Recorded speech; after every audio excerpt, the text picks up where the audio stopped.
Buenos días compañeros y compañeras, buenos días a todos. Bienvenidos a Invescol 26, un espacio de encuentro para compartir conocimiento, experiencia e innovación enfermera. Es un verdadero placer acompañarles hoy en esta jornada tan especial organizada por el Consejo Oficial de Colegios de Enfermería de Castilla y León, al cual debemos agradecer la implicación constante en el reto de seguir avanzando en nuestra profesión.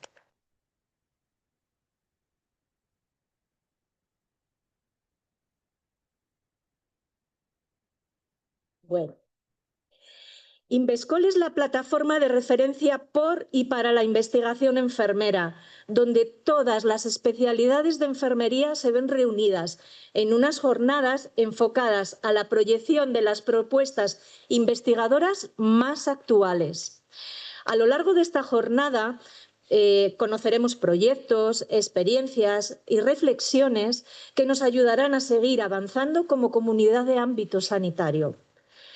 Gracias a todas las personas participantes por su implicación y compromiso y gracias a todos por estar aquí, formando parte de este proyecto que continúa creciendo año tras año. Sin más dilación, vamos a dar paso a la conferencia inaugural, que versará sobre situación actual y retos de la salud mental en la población de Castilla y León.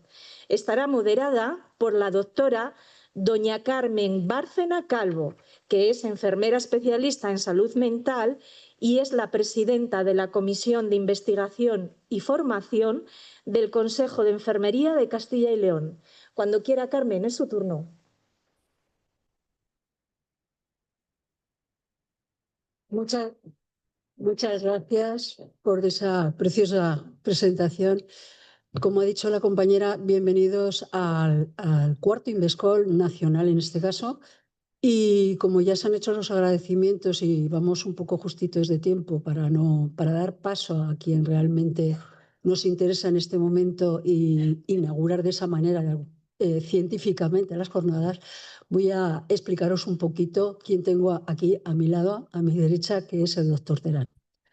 El doctor Terán, Antonio Terán Prieto, es, pues, aparte de un especialista en psiquiatría, doctor en cirugía, de medicina en Valladolid, también hizo el doctorado en Valladolid.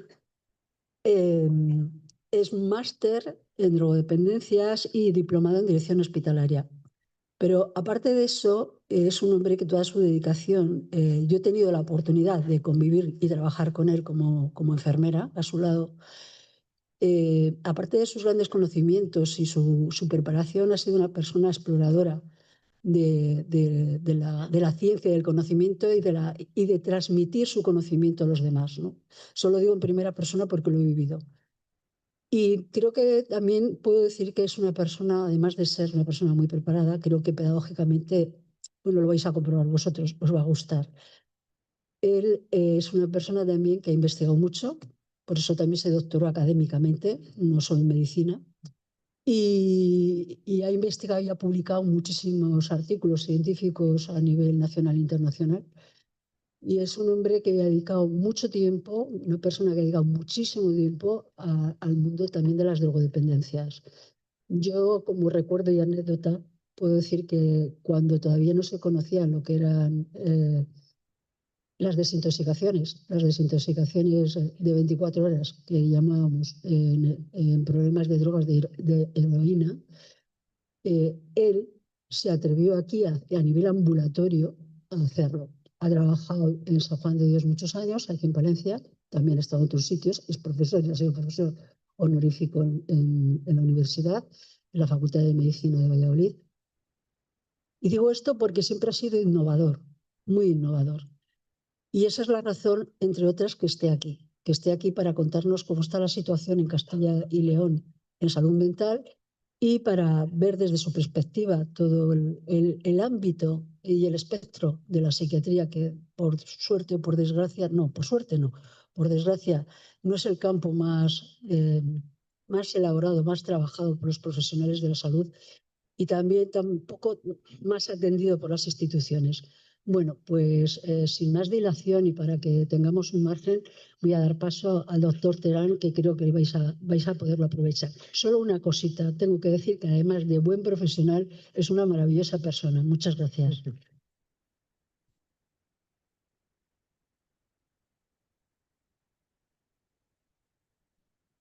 Buenos días. ¿Me escucháis? Ahora sí. Muchas gracias, Carmen. Es un placer estar aquí y se te ha olvidado una cosa muy importante. A mí no me gustan los currículos, pero quiero decirlo.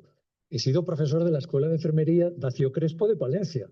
Y eso ha sido un honor y además estoy encantado de que me hayáis invitado a este Congreso Nacional y además de que haya tantos alumnos de la Escuela de Enfermería y el estar y poder compartir con vosotros. Así que muchísimas gracias, gracias por vuestra presencia y gracias por estar una vez más en Valencia.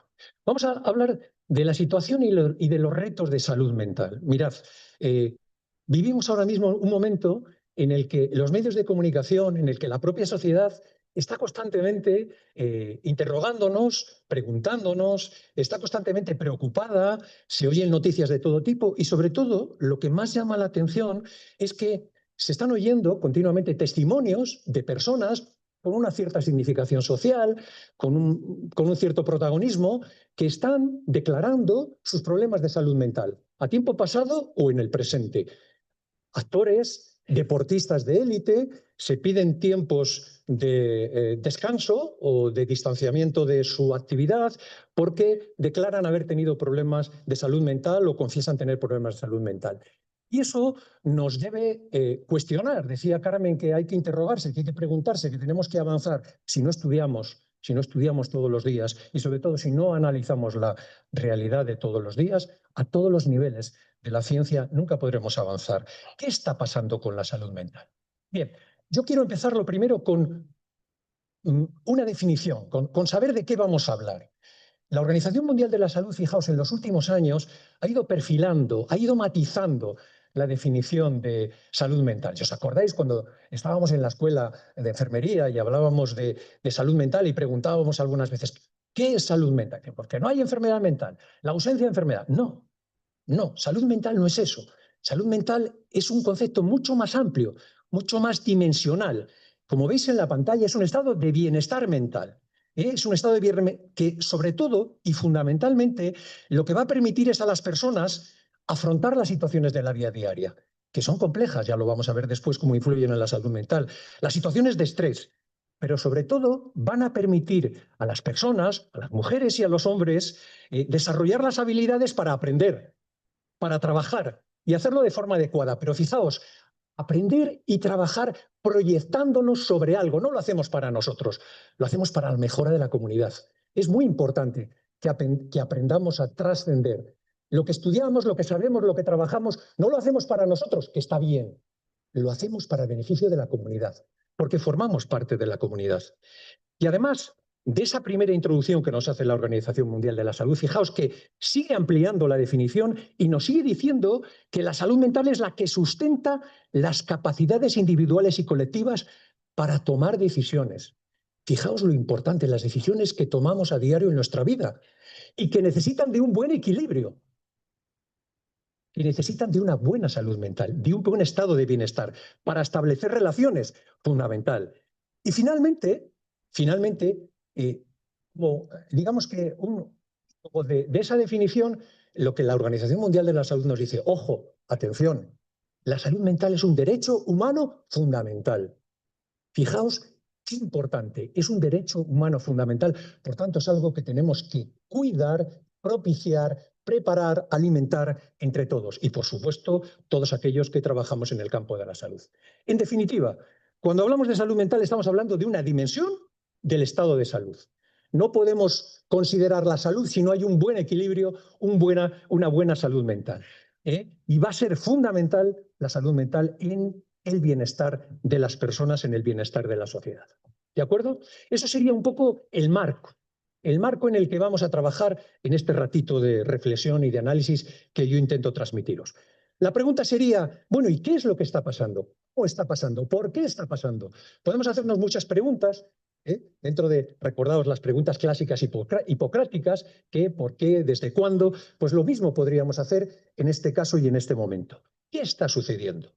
Bueno, pues está sucediendo, como dice el informe de Eurofond, que estamos en una auténtica crisis de salud mental a nivel europeo, que estamos en un problema muy serio, no solamente a nivel de Europa, que sería nuestro contexto de relación, sino a nivel mundial, pero especialmente en Europa y especialmente en determinados grupos poblacionales. Vamos a hablar luego de personas o poblaciones más vulnerables, por la dificultad que existe de acceso a la atención a los problemas de salud mental. Y lo vamos a ver también, pero podemos situarlo en un ámbito muy sencillo, muy simple, que todos vamos a entender.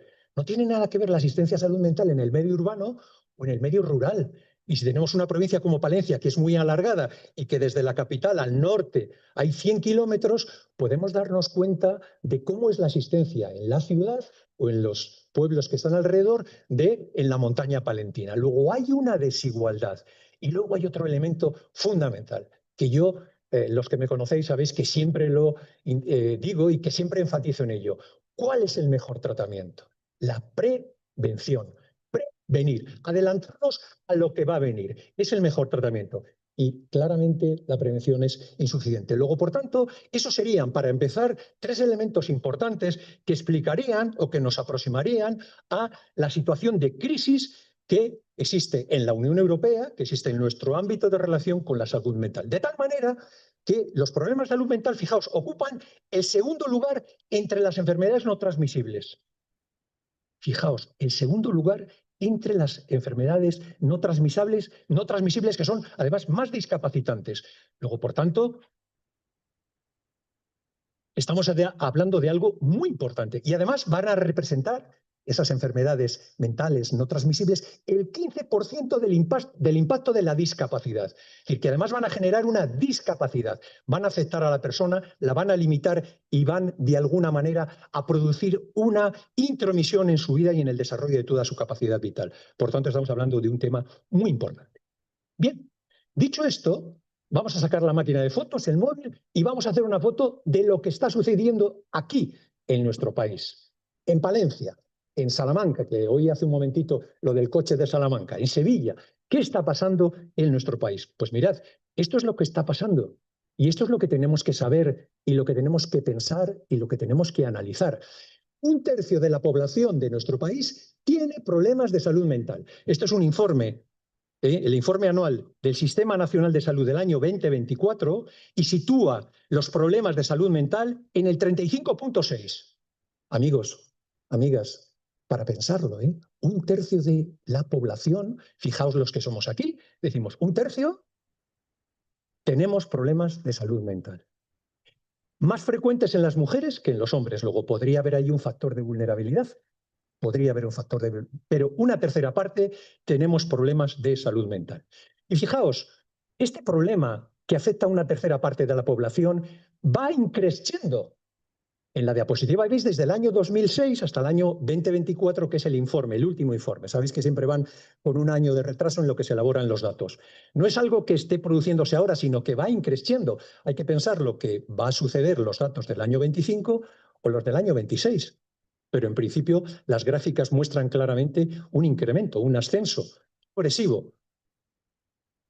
Y si seguimos haciendo fotos y seguimos preguntándonos, bueno, ¿y ese que tiene problemas de salud mental, qué problemas son? ¿Los veis ahí?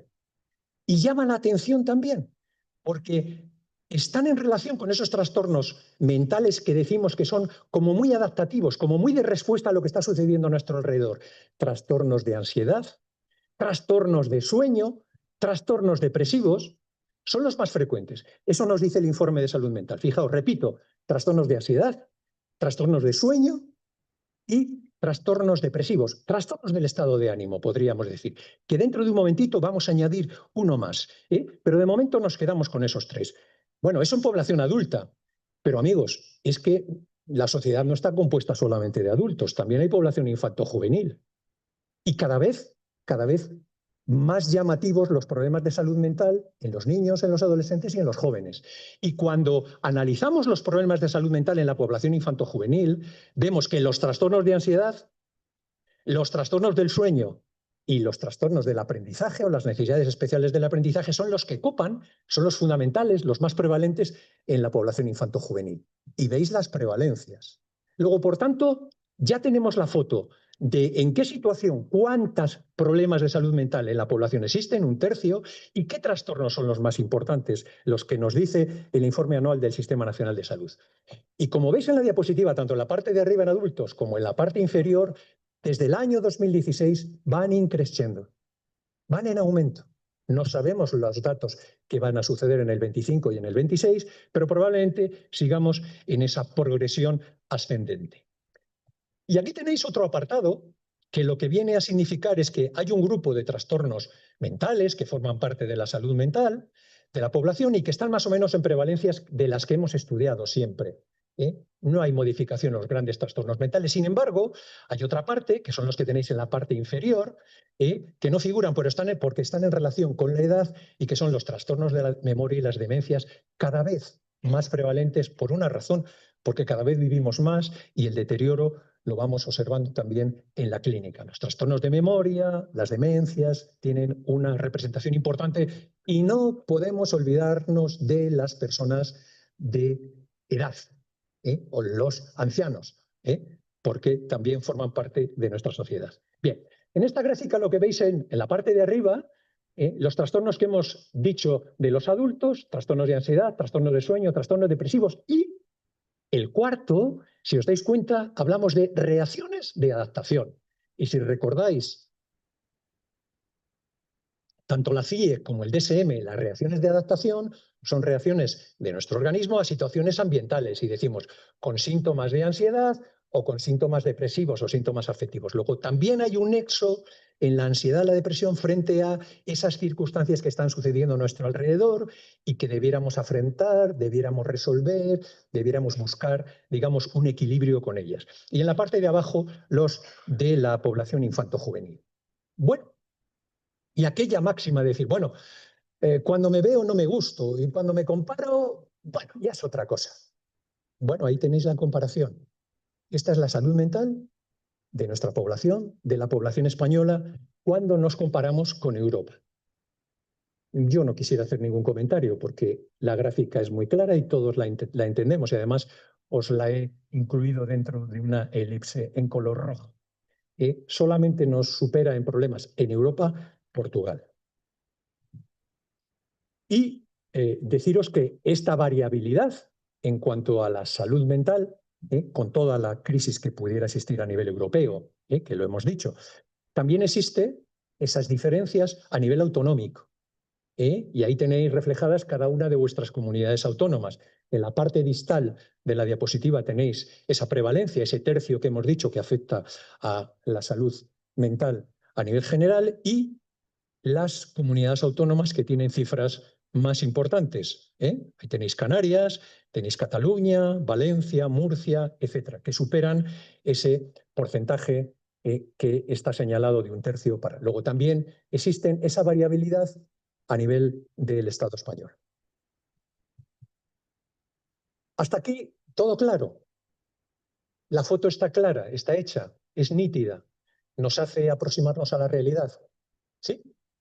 Vale, pues ¿y cuáles son las consecuencias? Porque, bueno, esto podría quedar en una especie de exposición de datos y de gráficos, de diagramas de barras o de sectores, en los que son datos, pero vamos a las consecuencias. ¿Cuáles son las consecuencias de esta crisis de salud mental, de estos problemas de salud mental, de la situación de la salud mental en Europa, en nuestro país? Bueno, pues os he traído esta diapositiva porque casi todos o estudiamos o trabajamos. Bueno, vamos a decir que trabajamos, ¿verdad? Bien, pues fijaos, los trastornos mentales, estos de los que estamos hablando, son la segunda causa de baja por incapacidad temporal en España. La segunda causa por incapacidad temporal. Y si veis en la parte de abajo de la diapositiva, desde el 2018 al 2024, fijaos que las cifras que utilizábamos eran 2016-2024, aquí son 2018-2024. Nos lo dice el Ministerio de Trabajo y Economía del Gobierno español. Las bajas por síntomas emocionales han aumentado cerca de un 490%.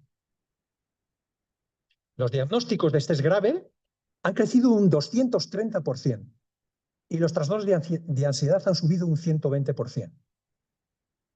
Por tanto, hay una consecuencia directa de ese tercio de la población que tiene problemas de salud mental, de la salud mental, en algo tan importante para el desarrollo, para la productividad de un país como es el trabajo.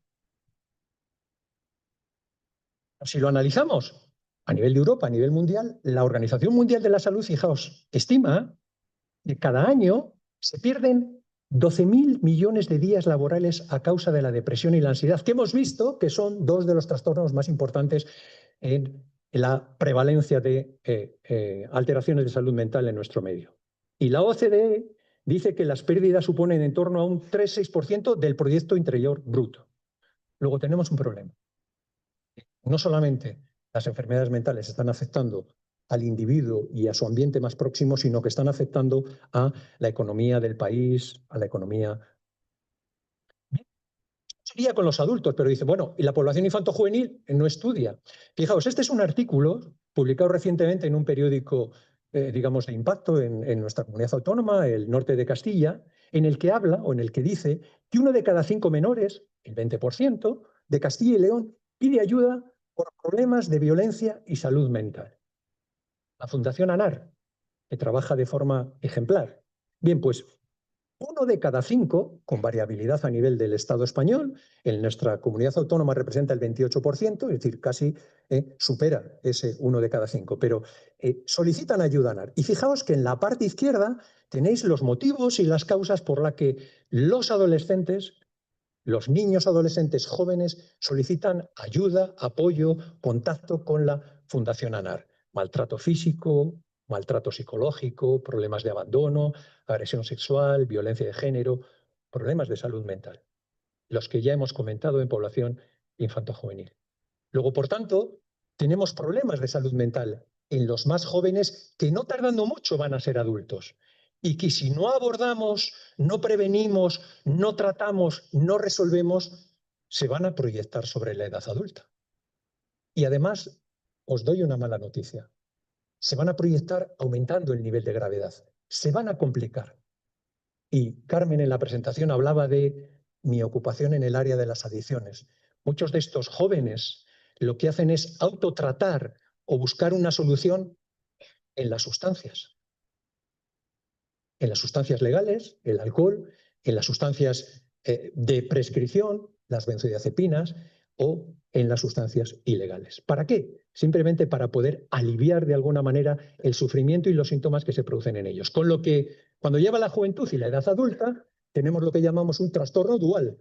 El trastorno de origen más el asociado por el consumo de sustancias, porque todas las drogas producen adicción. O las drogas no químicas, es decir, todos los elementos relacionados con el ciberespacio, con los juegos online, las redes sociales, etcétera, etcétera, que de alguna manera producen un alivio sintomático también de todos estos síntomas o un escape del problema que genera la salud mental.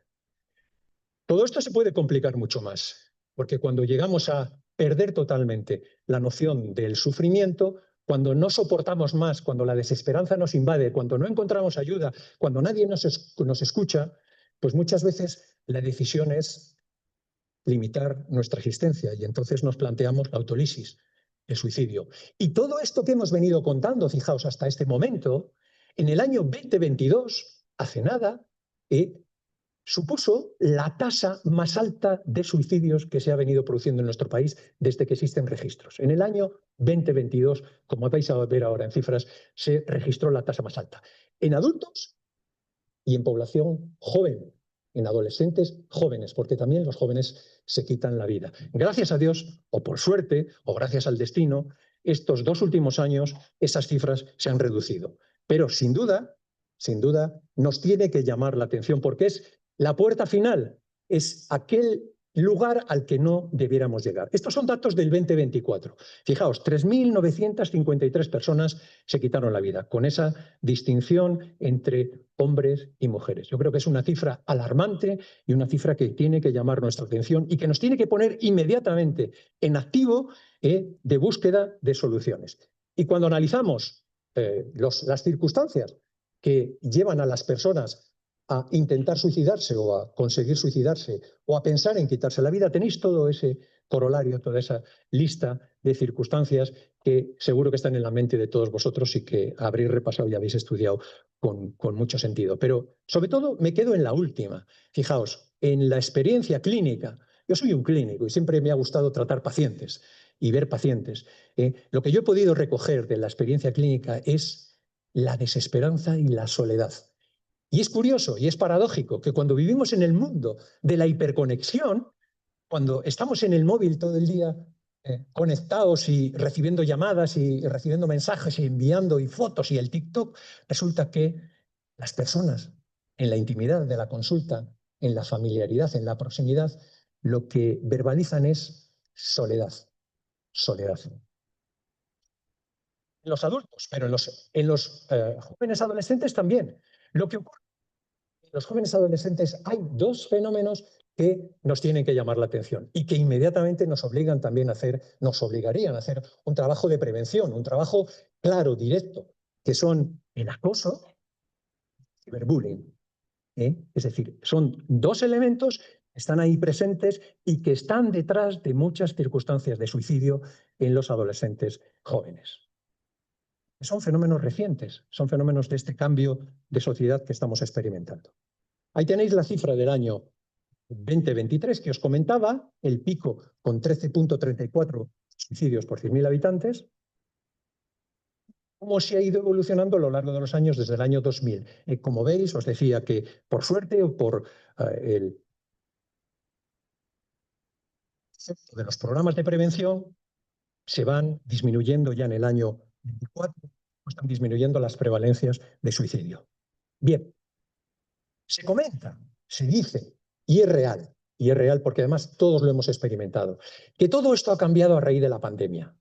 La pandemia fue un shock social, fue una situación crítica en la que todos tuvimos que ser, digamos, afectados o fuimos afectados de una manera o de otra porque estuvimos confinados y vivimos la situación de confinamiento, vivimos el miedo, todos perdimos algún ser querido, todos perdimos algún compañero enfermera o médico, o todos, la gran mayoría de nosotros hemos vivido las secuelas y las consecuencias de aquella pandemia de COVID. Pero sobre todo, lo que vivimos es una situación crítica que sobresaturó o tensionó el sistema sanitario. No estábamos preparados, la gripe del año 1918 se había olvidado, que fue la famosa gripe digamos que llamaban la española, aunque no tenía nada que ver con España, se nos había olvidado y entonces vivimos una situación muy similar. Si ponemos la lupa sobre la situación de la salud mental desde la pandemia del COVID que tensionó tanto el sistema sanitario, ¿qué es lo que vemos? ¿Qué es lo que nos dice? Bueno, lo primero, que hay toda una serie de circunstancias y de elementos que influyen sobre la salud mental y que tenemos que tener en cuenta a la hora de hacer un buen diagnóstico. Sobre todo, cuando vemos las circunstancias que están influyendo sobre la salud mental, tenemos que hacer un análisis sobre los tiempos que estamos viviendo, sobre los cambios sociales que se están experimentando, sobre todas las circunstancias que nos están influyendo y que nos están obligando a un esfuerzo de adaptación. Cada día, fijaos si ponemos el ejemplo, el último ejemplo, la IA, la inteligencia artificial, está resultando realmente un esfuerzo de adaptación que todos sabemos que es positiva, que es buena, que es un avance, pero nos está generando toda una serie de tensiones, de miedos, de preocupaciones y sobre todo de adaptación porque tenemos que aprender a manejarla. Mal manejada, ya veis muchas veces para lo que sirve, ¿verdad? Bien, entonces, en ese análisis, fijaos, yo os he traído el informe de Eurofond en el que habla de las circunstancias directas que influyen sobre la salud mental, las condiciones laborales, la transición de la vida a los trabajos digitales. Leía recientemente un informe de un americano, de un psicólogo americano que decía que la salud mental estaba fundamentalmente en relación, o los problemas de salud mental, porque nuestro cerebro no estaba preparado. Lo decía de otra manera, decía, tenemos un hardware que no soporta el software, decía el americano. Y probablemente tenga mucha razón. Los adolescentes, los niños, los jóvenes tienen el hardware mucho más adaptado y mucho más preparado para poder funcionar de una forma diferente. A los que llevamos años trabajando con el bolígrafo y el papel en blanco, nos cuesta mucho más adaptarnos a ese mundo digital, aunque sabemos que es positivo y tenemos que prepararnos para ello.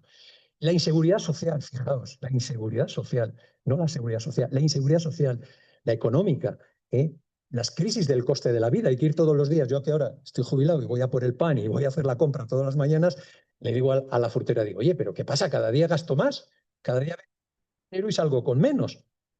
La preocupación por la vivienda, la pobreza, el aislamiento social, las desigualdades que decíamos antes, urbano, rural, los problemas, las dificultades económicas, la brecha económica, los conflictos internacionales. Estamos viviendo ahora el conflicto del petróleo, el Golfo de Hormuz, el estrecho, perdón, de Hormuz, no del Golfo. Los golfos son los que están en el estrecho de Hormuz. El estrecho de Hormuz, las guerras, las pandemias, fijaos el aviso, el warning que tenemos ahora mismo del barco con el virus y lo que se está produciendo, las catástrofes, Valencia, no hace mucho lo que vivimos con la Dana. Todo eso genera una situación ambiental que nos tensiona, que nos exige de unos mecanismos de adaptación que a lo mejor nos están superando y están influyendo en que damos ansiedad, que al final, nuestro de ansiedad que al final es nerviosismo, tensión, incertidumbre, que se manifiestan en ansiedad. Ahora lo ponemos el nombre de ansiedad. La prevalencia y nuestras trastornos mentales, porque ahora hemos psiquiatrizado muchas de las vivencias emocionales y muchas de las situaciones que antes no lo hacíamos. Ahora el miedo, la preocupación, la tensión la llamamos a la habilidad emocional o a una situación de un cierto crisis personal, emocional, la llamamos depresión. Y la ansiedad, el cuadro, el síndrome de ansiedad y el síndrome depresivo son otra cosa.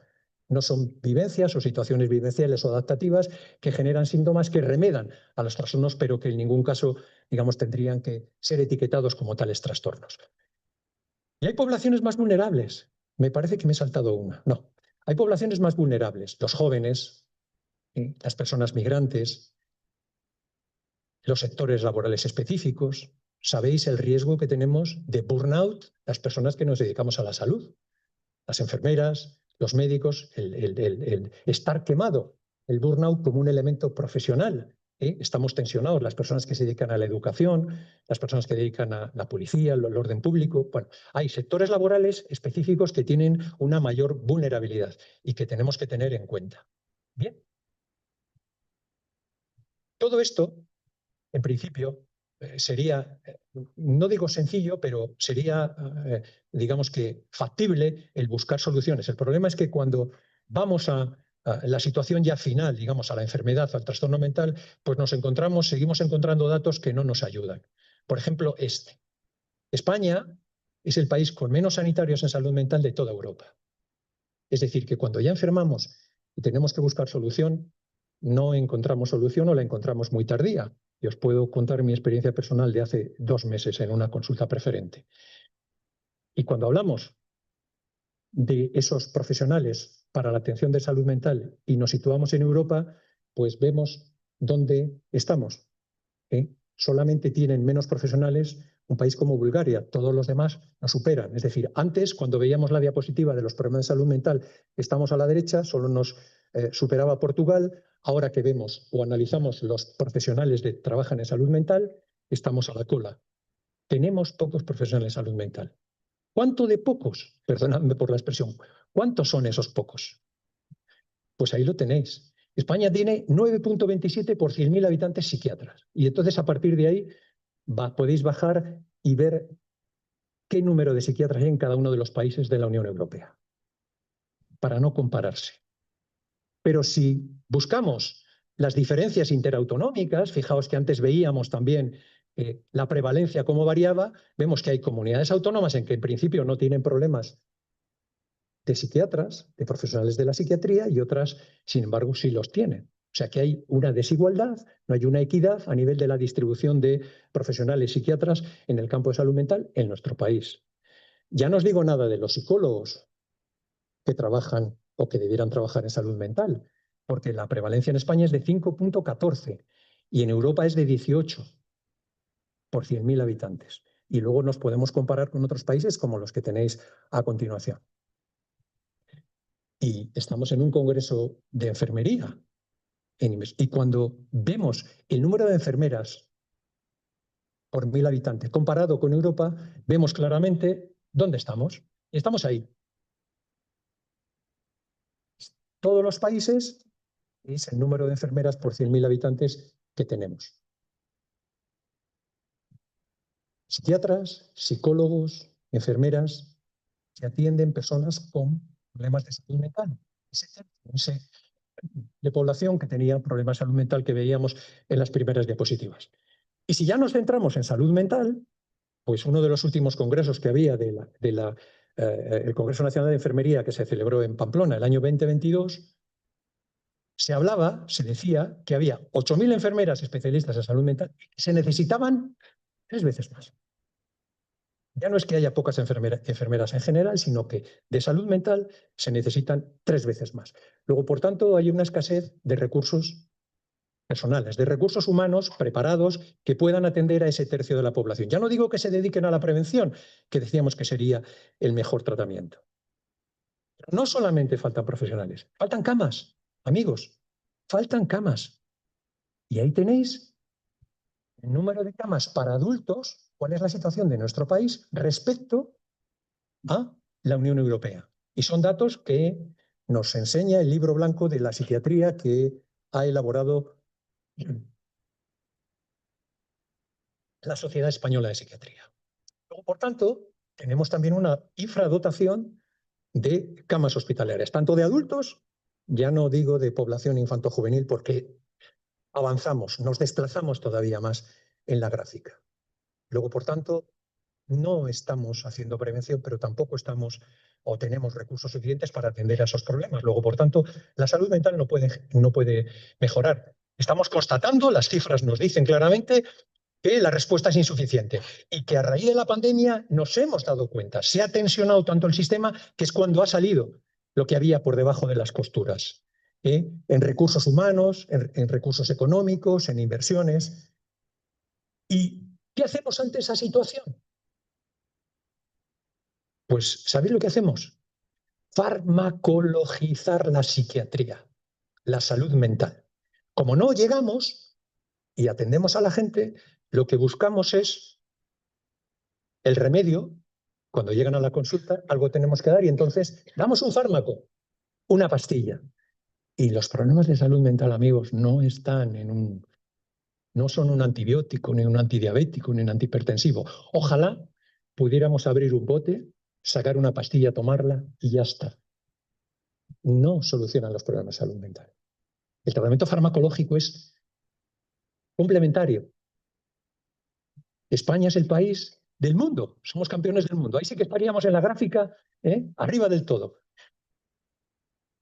donde más psicofármaco se consume.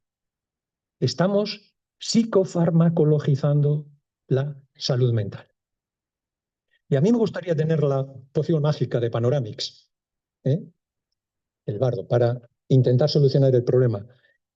Y no la tengo, ni creo que exista, pero sí que existe una serie de proyectos, una serie de premisas que sí que nos podrían ayudar a resolver este problema de salud mental.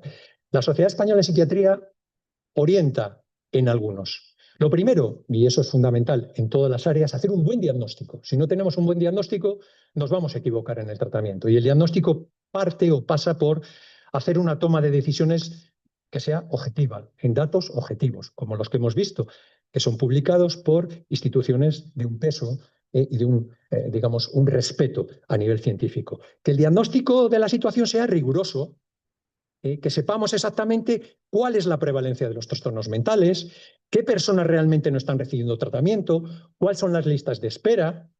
Y podéis pedir una lista de salud mental y os dan para dentro de 3 meses. O podéis hacer una revisión en salud mental y os dan la revisión para dentro de 6 meses. No estoy diciendo nada que sea extraño, todos lo conocemos, todos lo sabemos porque además tenemos algún familiar. O puedes pedir una consulta preferente de digestivo, como me ha sucedido a mí, preferente, 2 meses y medio. Preferente. Bien. Y luego, la Sociedad Española de Psiquiatría dicta una serie de medidas que son muy académicas y querían relacionadas en lo que debiera ser el abordaje de los problemas de salud mental. A mí me gusta más la de los psicólogos. Ahí tenéis cómo los psicólogos hacen un énfasis especial en la prevención.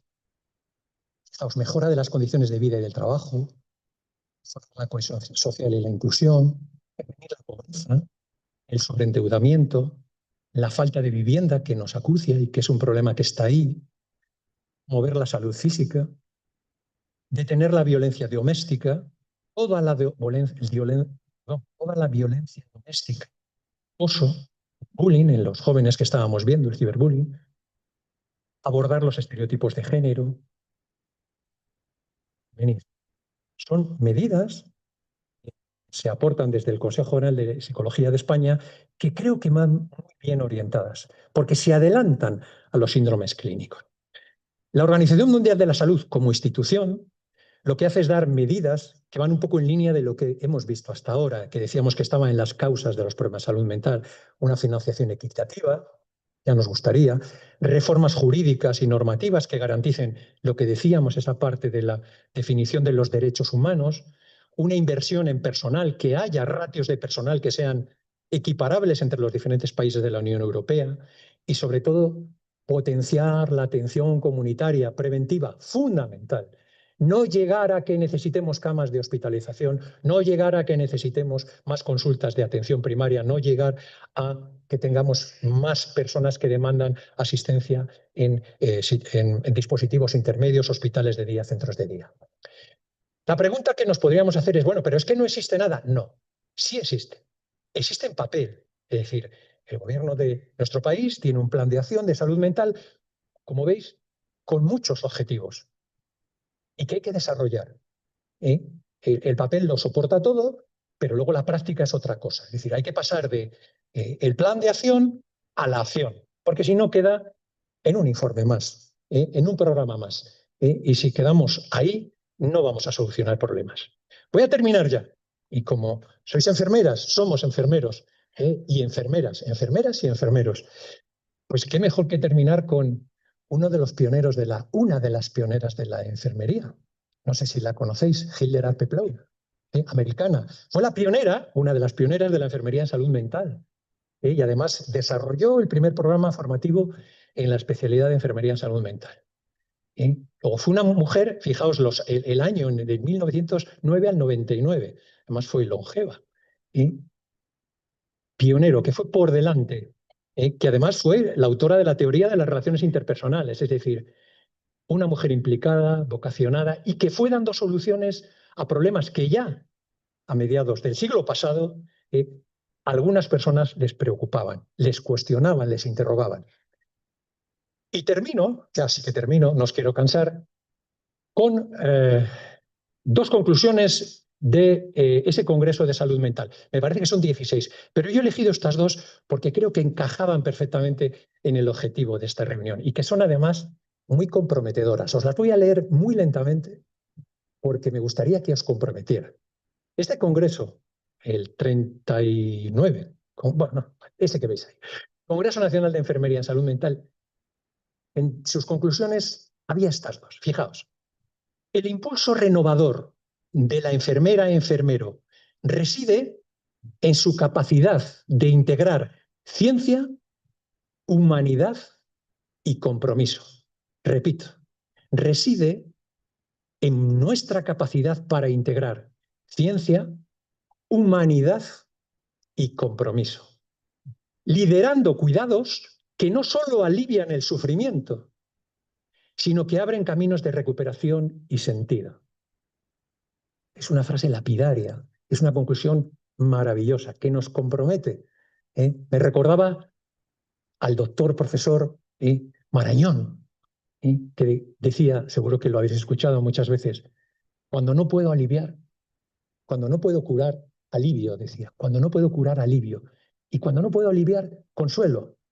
Y era una eminencia en la que estoy seguro, por todo lo que he leído y toda su trayectoria, en el que la ciencia era uno de sus elementos fundamentales. Integrar la capacidad de ciencia, humanidad y compromiso para liderar y para abordar el sufrimiento de las personas. Segunda, Invescola 2026. Se reafirma el valor de la investigación de la enfermera y el enfermero. Se reafirma el valor de la investigación de la enfermera y el enfermero como motor del desarrollo disciplinar, siendo imprescindible la dotación de cursos y espacios que permitan generar conocimiento propio y transferible. Tenemos que estudiar todos los días, aunque estemos jubilados. Amigas, alumnas y alumnos de la escuela, hay que estudiar todos los días.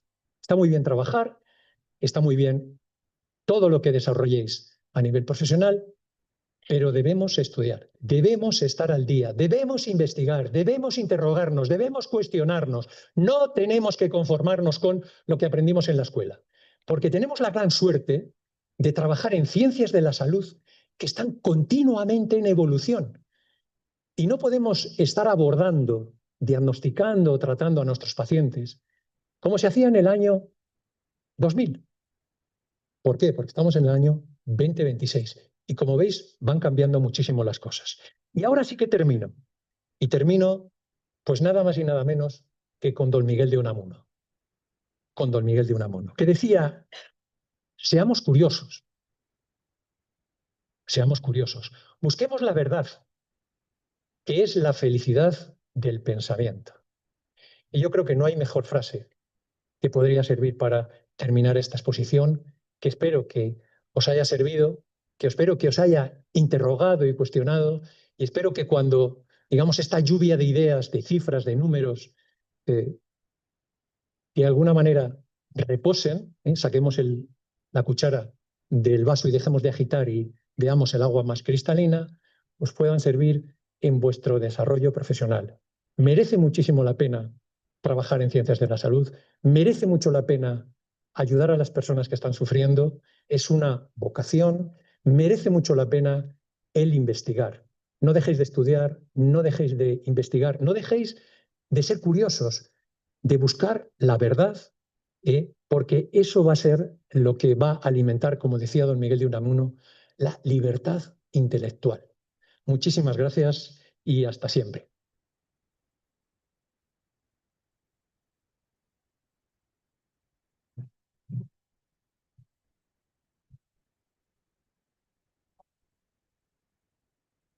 Muchísimas gracias, doctor Terán. Nos ha hecho un repaso, yo creo que muy exhaustivo por todo el proceso que este país, Europa y dentro de Europa, España y dentro de España, la comunidad de la salud mental. Hay muchos datos y yo creo que ya muchos conocemos los datos que tenemos, pero realmente lo impactante es que el proceso en el tiempo no ha evolucionado mucho. Es más, en algunos aspectos hemos tenido retrocesos, como él bien ha explicado. Yo voy a dar paso, no tenemos mucho tiempo, pero voy a dar paso por si queréis hacer alguna pregunta concreta al doctor Terán, que tenemos la oportunidad de tenerlo en la mesa. Bueno, buenos días. Muchísimas gracias por la intervención. Y mi consulta es de las primeras diapositivas que nos ha puesto sobre la prevalencia ajustada en las distintas comunidades autónomas. Yo vengo de Murcia, que en esta gráfica salimos muy mal, los terceros en cuanto a problemas de salud mental, pero me sorprende que comunidades como Andalucía, que no la veo tan lejana, esa población culturalmente a la murciana, Castilla-La Mancha y Extremadura, tengan las tasas de prevalencia más bajas. ¿Esto es real o tenemos distintos sistemas de registro? ¿Puede haber algún factor más que esté influyendo en estos datos que encontramos tan dispares? Gracias. Pues es una pregunta magnífica, porque efectivamente llama la atención y algunos datos son muy concretos y efectivamente esas diferencias interautonómicas sí que a uno le interrogan y le cuestionan. Y yo creo que eso que apunta usted es real. Es decir, cuáles son los datos de registro, cuáles son los protocolos y los procedimientos en la recogida de registros. Y luego también podría existir un cierto componente cultural en cuanto al acceso a los dispositivos, porque al final las cifras se hacen con protocolos que se envían a los dispositivos de atención primaria y se recogen y salen esas estadísticas.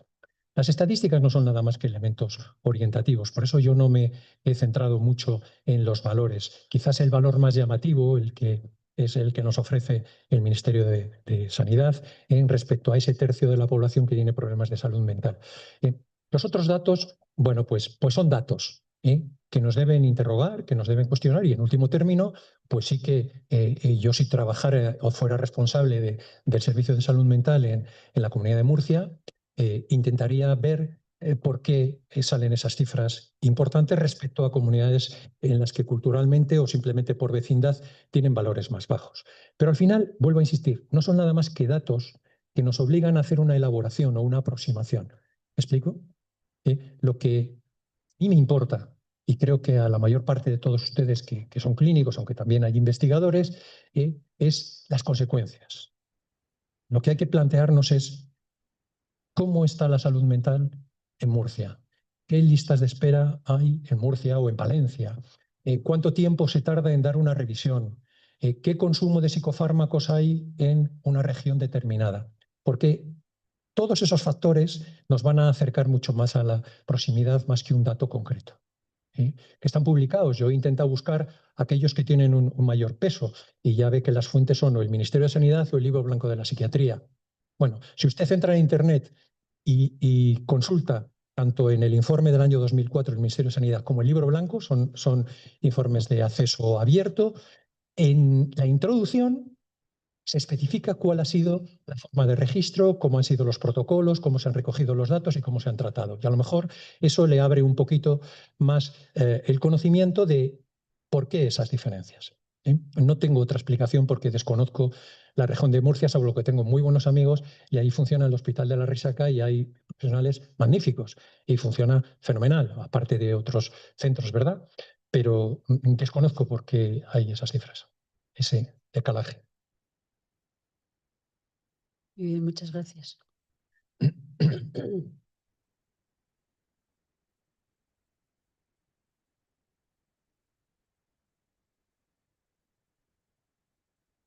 Hola, buenos días. Buenos días. Mira, yo quería, en mi bagaje de casi 25 años de experiencia en la profesión, he venido, y en lo que ha comentado usted como ponente sobre la falta de camas, lo que yo cuando empecé a trabajar existían los hospitales psiquiátricos.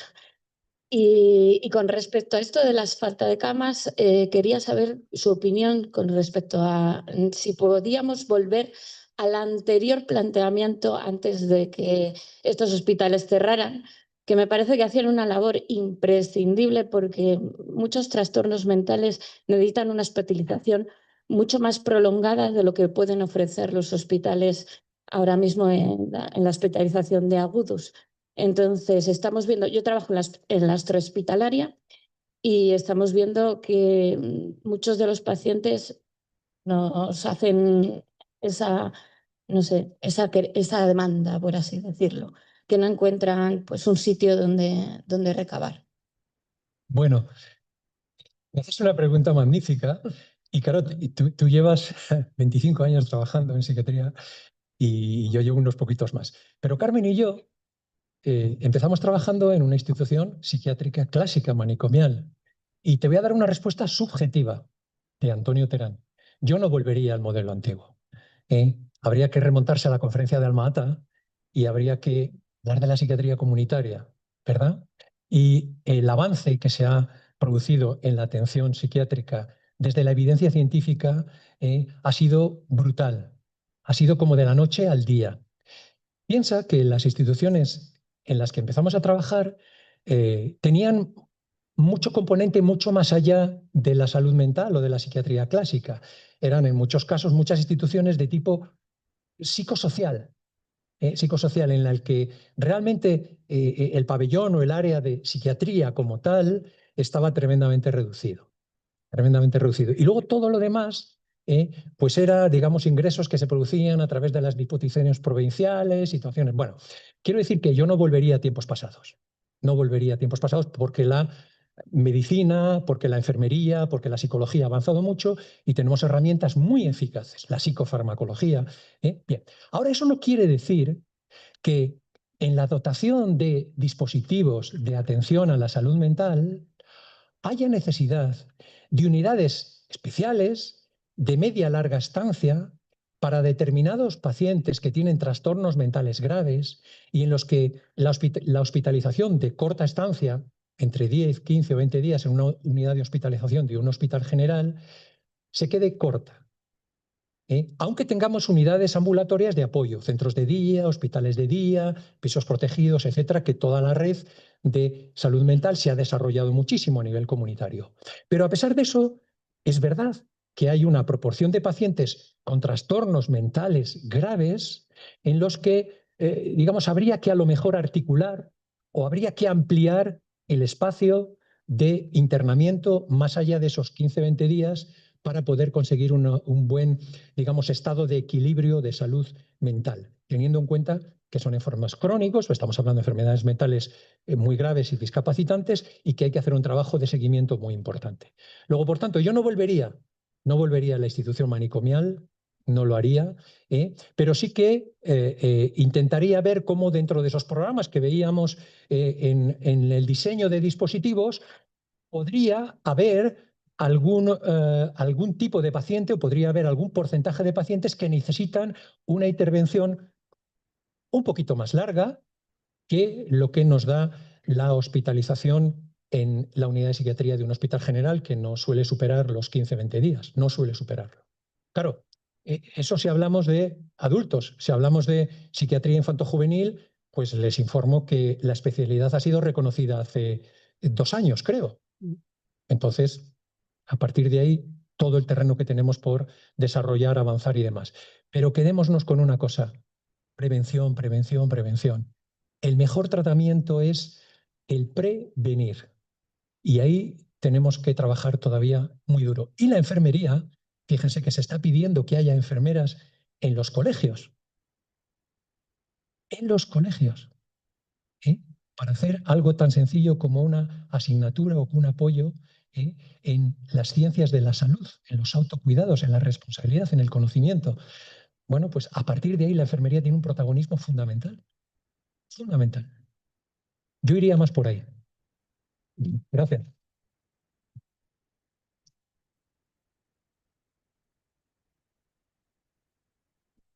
No sé si hay más preguntas, pero andamos justitos de, de tiempo. La última, por favor. Intento ser breve.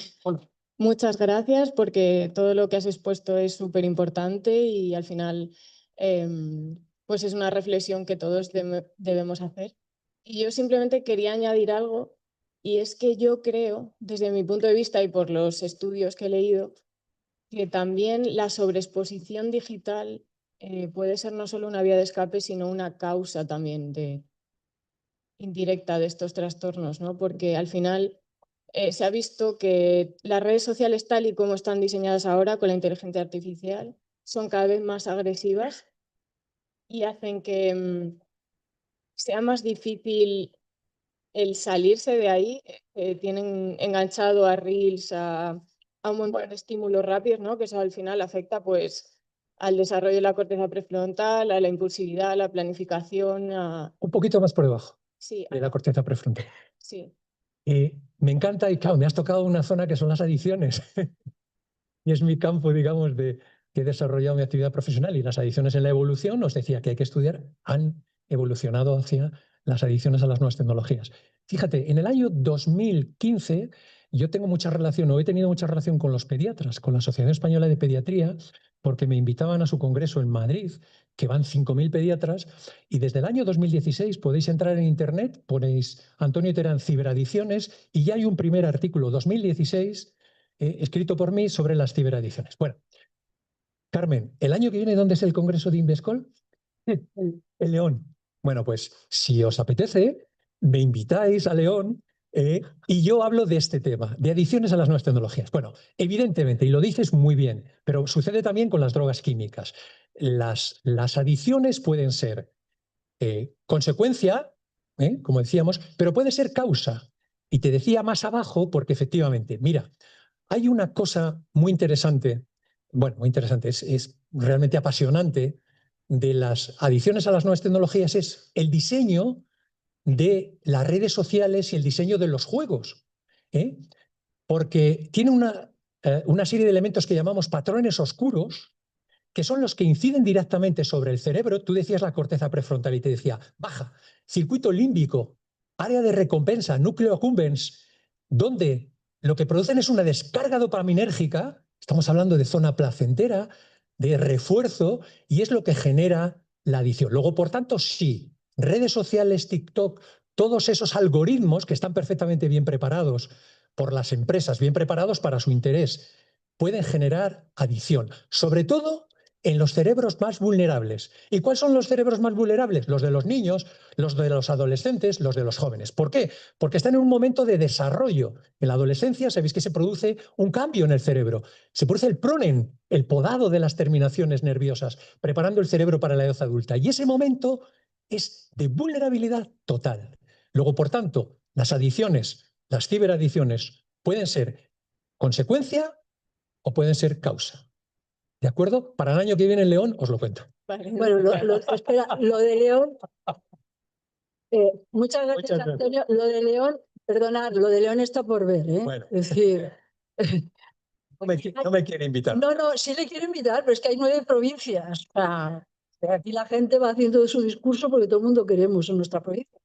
Bueno, sí. Allá donde fuere. A donde fuere, exactamente. Muchísimas gracias, se nos hace muy tarde, es muy ameno, estaríamos más tiempo, pero tenemos que dar paso a los nuevos compañeros. Bueno. Muchas gracias.